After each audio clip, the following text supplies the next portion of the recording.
រឿងកំពុងតែក្តៅកគុកមែនទែនប្រិមិត្តដោយនៅពេលមុននេះមិញក្តៅនេះបាទគឺនាយករដ្ឋមន្ត្រីថៃអនុទីនគឺបានប្រកាសបាទប្រគល់អំណាចទៅឲ្យពលរដ្ឋហើយថែមទាំងបានស្នើទៅឲ្យព្រះមហាក្សត្រនឹង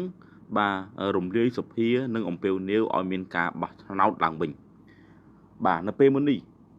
នៅយប់ថ្ងៃទី11ខែធ្នូនាយករដ្ឋមន្ត្រីថៃលោកអនុទីនឆាន់វីរកុលបានបង្ហោះសារនៅលើទំព័រ Facebook Page របស់ខ្លួនថាខ្ញុំកំពុងប្រគល់អំណាចទៅឲ្យប្រជាជនវិញ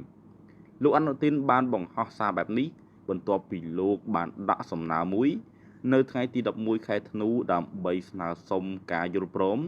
ពីព្រះមហាក្សត្របាទលើក្រឹត្យបន្ទាន់មួយ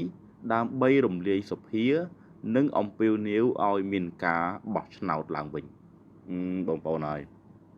បន្ទាប់ពីធ្វើសង្គ្រាមជាមួយខ្មែរបាទចាញ់ឥឡូវនេះអនុទីនរត់បាទចោលជួយ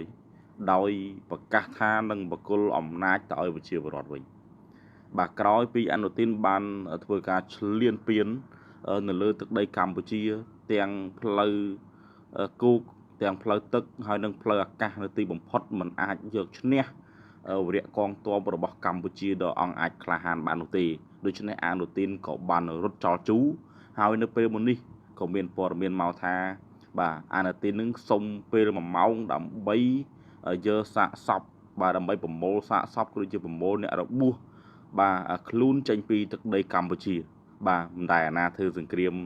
បាទជាមួយគ្នាសុំប្រមូលសាកសពបងប្អូនមិនដែលមានបាទទៅមានលោកអនុទីននេះមួយហើយបាទដំបូងគេបំផុតដែលចេញមកផ្លែកជាងគេបណ្ដោយបងប្អូនមានព័ត៌មានអ្វីខ្ញុំបានអាប់ដេតជូនបងប្អូននៅក្នុង channel នេះបាទសូមអរគុណបាទសូមជម្រាបលា